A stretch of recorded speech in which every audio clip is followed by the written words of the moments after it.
toutes les maladies sont guérissables.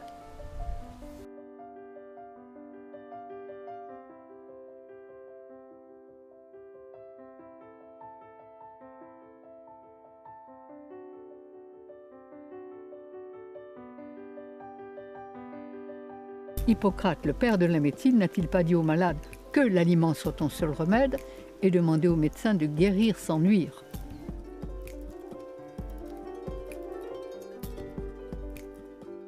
Il faut refaire une véritable philosophie de santé, de bien-être. On ne combat pas la maladie, on refait la santé et les maladies disparaissent. Le mal est l'absence du bien. Le froid est l'absence de chaleur. On ne combat pas le froid, on met de la chaleur. L'obscurité est l'absence de lumière. On ne combat pas l'obscurité, on met de la lumière. Au-dessus des nuages, il y a toujours le soleil et la solution à tous les problèmes. Et je veux faire, et j'ai l'intention, et nous avons l'intention, de faire des éducateurs de santé. La souffrance et la maladie sont là pour nous réveiller. C'est le voyant rouge qui s'allume. Maladie, ça veut dire quoi? Ça veut dire que quand notre corps crie au secours, quand il est en état de souffrance, c'est qu'il veut se libérer, c'est qu'il veut expulser, éliminer des résidus qu'une nourriture qui n'est pas faite pour lui, lui a inculqués.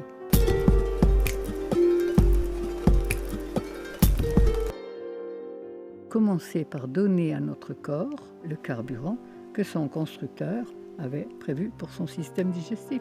On nous a toujours dit qu'on descendait du singe, des gorilles et des chimpanzés. Ils ont exactement le même système digestif que nous. Et ils se nourrissent de quoi? Sinon de cueillettes. Ils cueillent. Comme nous ne cueillons pratiquement plus, que nous mangeons des paquets, de la viande, enfin une nourriture complètement morte, eh bien automatiquement, on ne reçoit pas l'énergie dont on a besoin et on a besoin d'excitants. Mais c'est très simple. Avec les pâtes en Italie, il y a le café le plus fort. Avec les haricots rouges en Amérique du Sud, il y a le café et le rhum. Avec les hamburgers aux États-Unis, il y a le coca. Avec les frites en Belgique, il y a la bière. Avec le riz en Asie, il y a le thé. Et nous, on a aussi le café, le thé, le coca et tout ça. Et la viande. Mais avec ça, il faut le coup de rouge. Avec les produits laitiers, le fromage, il ne faut pas aussi le vin. Mais avec ça, on s'empoisonne tous les jours un peu, tous les jours, sans s'en rendre compte.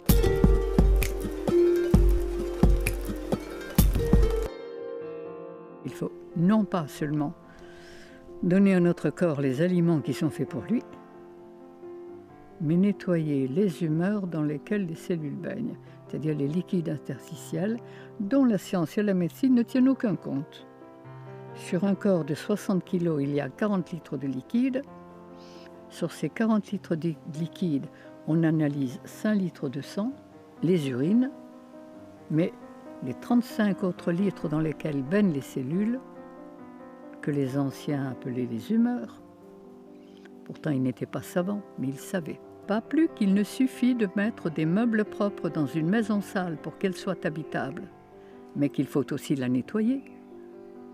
Il ne suffit pas de donner à notre corps les aliments qui sont faits pour son système digestif, il faut aussi nettoyer les liquides dans lesquels ces cellules baignent.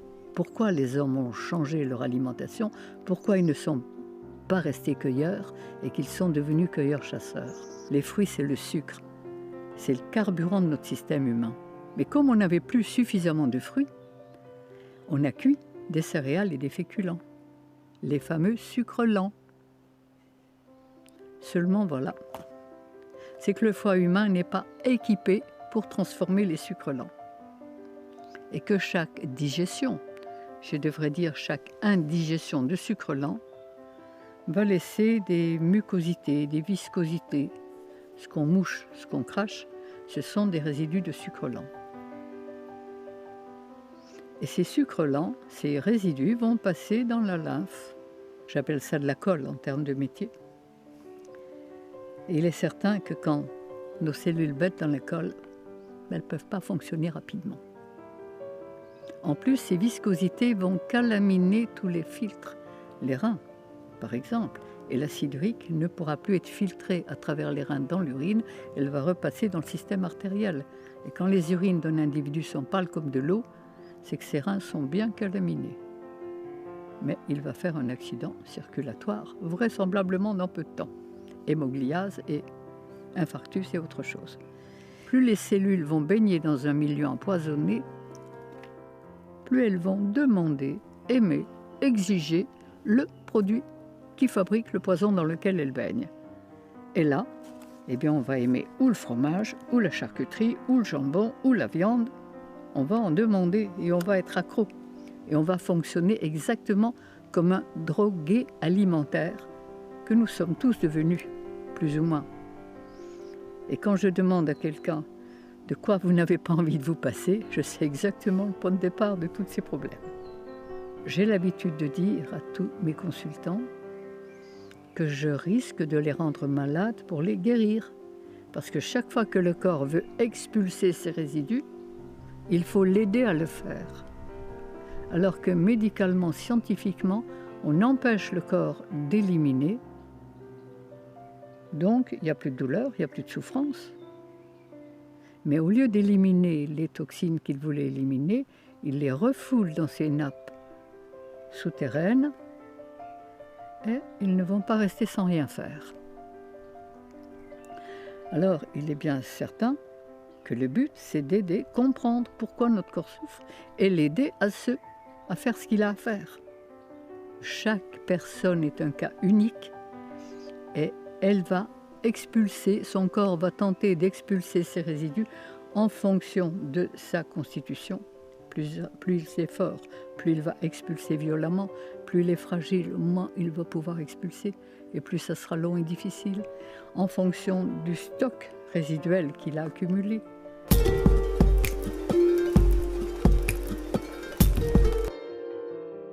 Des stages pratiques de santé. C'est-à-dire que le matin, je montre comment on peut se régaler avec une nourriture vivante. On goûte, on déguste, et l'après-midi, cours théorique sur comment entretenir, comment nettoyer les humeurs, comment les vitaliser, et il y a des tas de techniques, mais il y a des techniques de base. J'ai écrit un livre qui va sortir. Jusqu'à présent, personne n'en a voulu. Les éditeurs m'ont dit « Votre livre a l'étoffe d'un best-seller, Madame Grosjean, mais je ne peux pas le prendre. » Je suis consciente que je démonte tout le système.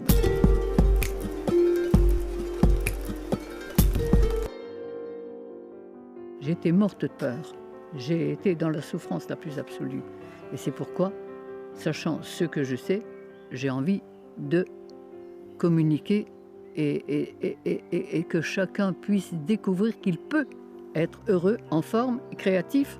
J'ai l'impression de faire ce que j'ai à faire. Et notre rôle, il est, comme les cellules de notre corps, de travailler l'un par l'autre et l'un pour l'autre au service de l'ensemble. Et quand on peut faire ça, on est heureux de le faire. Et quand on est heureux, on peut donner du bonheur.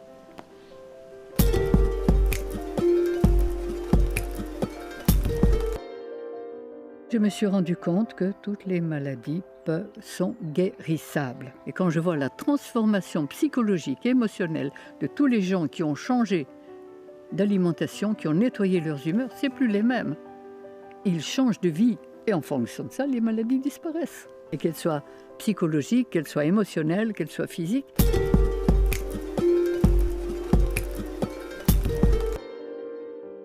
Mon époux a été soigné par vous, Madame Irène Grosjean. Il avait un braquet endo-œsophagien qui lui tenait tout l'œsophage. Il a passé récemment un contrôle fibroscopique. Le braquet a pratiquement disparu. Les médecins ne comprenaient pas.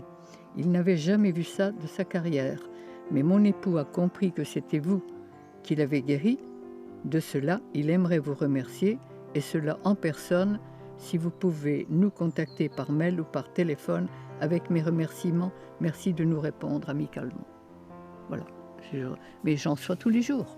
Et si je peux me permettre d'être aussi affirmative que je le suis, c'est parce que j'ai les preuves. Et que ce que je dis est prouvable, prouvé et prouvable à merci. Tous toutes les maladies sont guérissables. Le professeur Joyeux a vu pendant 26 ans pratiquement tous les cancéreux qui sont venus me voir. Parfois, il a fallu conjuguer. Parfois, il a fallu un peu de chimio. Parfois, il a fallu une opération. Mais si on ne change pas le terrain et la cause, eh bien, ces cancéreux vont très bien. Il n'y a pas de récidive. Tandis que si on fait simplement de la chimio, une opération, on ne change pas le terrain, ça va revenir. Et 2 ans, 3 ans, 4 ans après, vous faites un autre cancer. Mais c'est la même cause. Et le but, il est allé à la racine, au point de départ des choses. Mais évidemment, ce n'est pas le plus facile. Ça demande une certaine compréhension, une certaine détermination. Et comme on vit dans un monde où tout est à l'envers,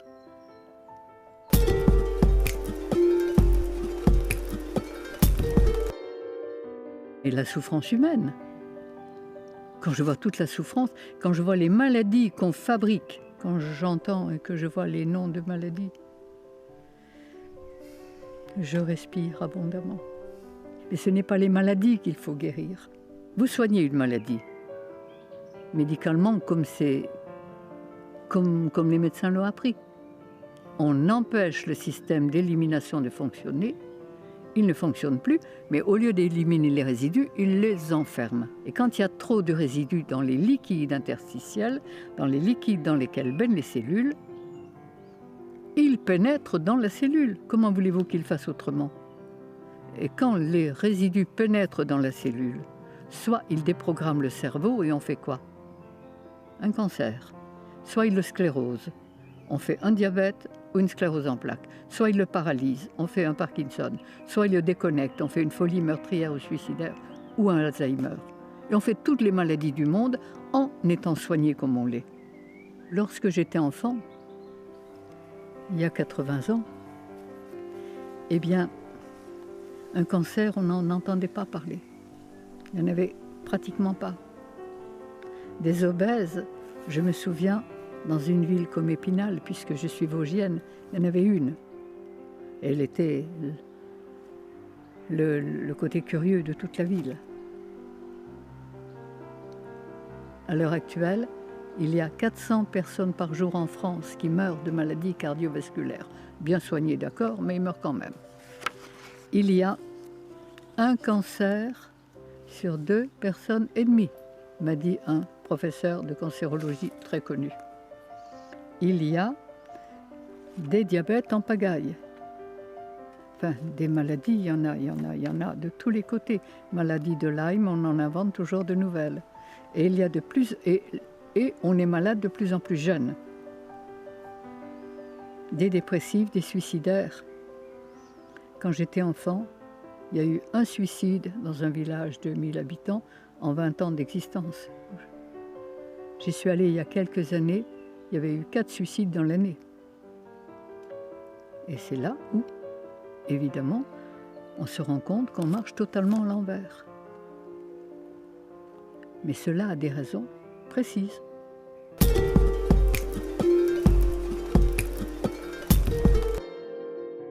Qu'est-ce que la faculté a appris aux médecins? À chercher ce qui ne va pas. À chercher dans la poubelle la mouche jaune, la mouche verte. Et à mettre un nom extraordinaire dessus, c'est très savant. Et à prescrire des examens pour confirmer. Ça fait marcher toute la boutique. Et à prescrire des médicaments qui rendraient malade un bien portant et des opérations. Qu'est-ce que la médecine sait faire d'autre? La médecine allopathique. La médecine homéopathique est un peu moins pire, mais elle ne change pas le terrain. Je confirme que la faculté a appris aux médecins à éteindre les voyants rouges, à arrêter la souffrance, sans jamais se demander pourquoi ces voyants rouges se sont allumés, sans jamais se demander pourquoi on souffre. Donc, la faculté a fait du médecin, évidemment, il y a souffrance, on va se dépêcher d'arrêter la souffrance. Vous avez mal quelque part, on va mettre un grand nom. Si vous avez mal à gauche, ça sera une gauchite, à droite, ça sera une droitite. Ça coule par les sinus, c'est une sinusite. Ça, c'est la conjonctivite. Ça, c'est l'otite. Par le vagin, c'est une vaginite.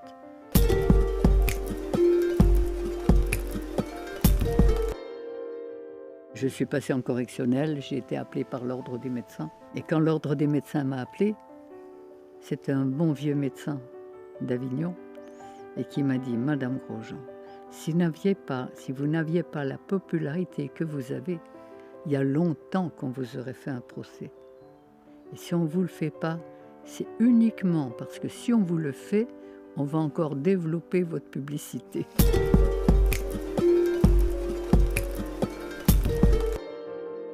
Eh bien, donner à notre corps les aliments que la nature a prévus pour son système digestif. Ensuite, chaque fois qu'il crie au secours, qu'il veut se nettoyer, l'aider à le faire.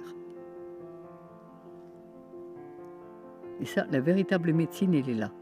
Aider notre corps à se nettoyer, pas l'empêcher de le faire. Manger des fruits, manger des légumes. Les jus de légumes que Thierry Casasnova préconise énormément parce qu'ils l'ont sauvé de la drogue et d'une vie complètement démentielle.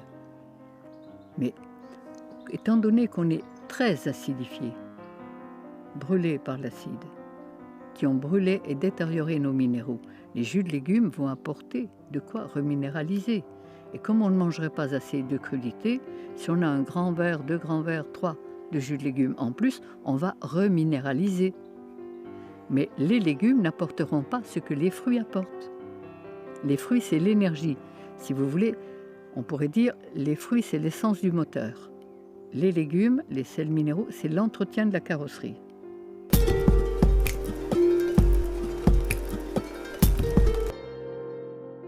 Ces petits cristaux d'acide urique qui sont stockés dans notre organisme sous la forme de minuscules sels.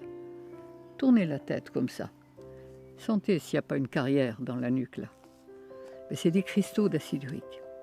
Et quand le corps veut les éliminer, c'est-à-dire que dès que le corps dispose d'un brin d'énergie supplémentaire à celle dont il a besoin pour vivre, il l'utilise. Le corps est toujours à la recherche de son équilibre le plus parfait. Et dès qu'il a un brin d'énergie supplémentaire, qui peut être celle du printemps, celle des pollens, celle du soleil, ou s'il doit faire face à un choc qui lui demande beaucoup d'énergie, pour pouvoir faire face à ce choc, il va éliminer les poisons qui l'encombrent. Il va se débarrasser de tout ce qui l'encombre. Et là, on dit « ce choc m'a rendu malade ». Non, il a révélé l'état dans lequel on est et il en a profité pour expulser. Donc pour expulser ces résidus acides, il doit les faire fondre, comme les flocons de neige doivent fondre pour couler et disparaître. Mais à ce moment-là, l'acide qui compose ces petits sels, ces petits cristaux, qui rongeaient, qui usaient, cet acide va brûler les émergences nerveuses et c'est cette brûlure qui crée la douleur. Donc chaque fois qu'on souffre quelque part, si on a pas reçu un coup, évidemment, chaque fois qu'on souffre, c'est que notre corps essaye d'expulser le petit dépotoir stocké à cet endroit. Tous les gens qui ont eu des blessures, des accidents, des opérations, au changement de temps, vont avoir mal. On a des douleurs. C'est le signal. Au changement de lune, chaque fois qu'il se passe quelque chose, eh bien, où on aide le corps à éliminer cet acide urique en faisant travailler au maximum les reins, la transpiration, qui est une forme, ou comme on pourrait le faire en coupant le fil du téléphone des pompiers quand la maison brûle, on coupe notre système sensitif, il ne va plus. Le corps ne va plus évacuer ses résidus, on n'a plus mal, le cerveau ne sent pas la douleur, mais au lieu d'évacuer les résidus, on va les enfermer, les garder dans nos nappes souterraines. Et dans le mot enfermer, il y a un autre mot, enfer.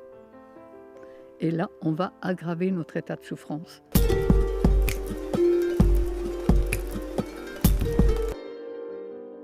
Il y a toutes les plantes nécessaires, les vrais médicaments.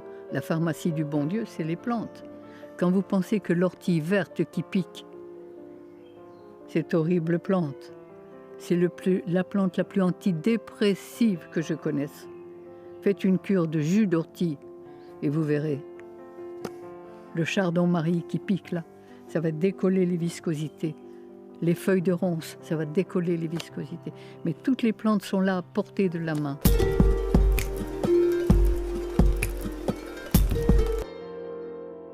J'ai vu mourir très jeune 3 êtres chers, bien soignés comme on l'entend classiquement. Et là, perdre sa maman quand on a 4 petits frères et sœurs et qu'on a 15 ans, c'est pas très drôle. Et j'ai rencontré quelqu'un qui m'a dit, mais il y a 2 médecines, une médecine de santé, une médecine de maladie.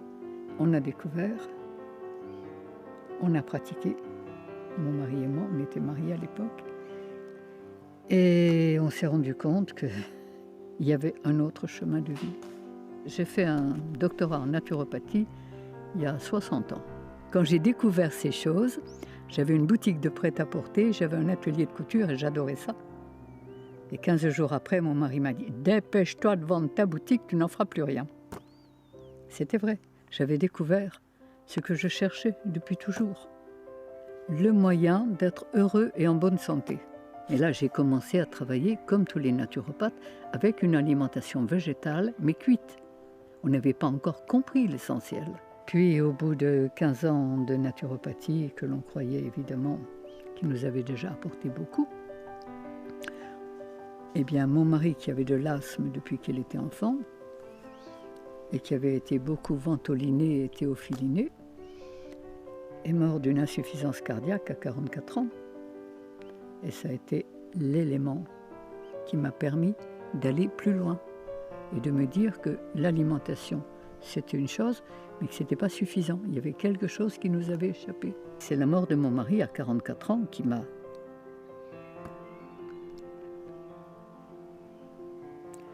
permis, qui m'a obligé à chercher. Je me suis dit qu'on croyait tout savoir et en fait, pour mourir à 44 ans, il y avait quand même quelque chose qui n'était pas juste. Tous les jours, je dis merci à la vie de m'avoir fait passer par ces épreuves très difficiles pour m'obliger à chercher. C'est le hasard, c'est les lectures, c'est les rencontres, c'est l'information à travers tous les consultants que j'avais. Et quand on cherche, on trouve. Et j'ai trouvé un bout de chemin, puis un autre bout. Et puis, de bout en bout, j'ai rassemblé. Il y avait un autre chemin de vie, celui du respect des lois de la vie.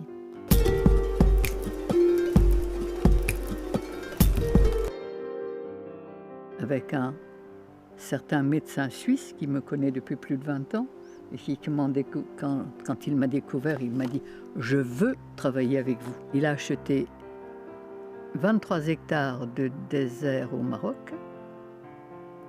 Et quand je suis allée voir son truc, j'ai dit « Mais vous faites quoi là? Une oasis ?» Vous avez trouvé le mot. Une oasis de santé. Et il a mis en eau ces 23 hectares, il a fait creuser des puits. Il a financé ça tout seul. Il a planté 2000 arbres fruitiers. Je veux que ce soit un paradis, m'a-t-il dit. Et il a construit, à l'heure actuelle, un petit village pour recevoir les gens, pour faire une école pratique de santé. Et ça ne sera pas une école de médecine, pas une école de naturopathie, une école pratique de santé. Il faut apprendre, il faut sentir, il faut faire. Et là, vous vous rendrez compte que tout change. Votre psychisme, votre émotionnel, votre confiance. Vous n'êtes plus du tout la même personne.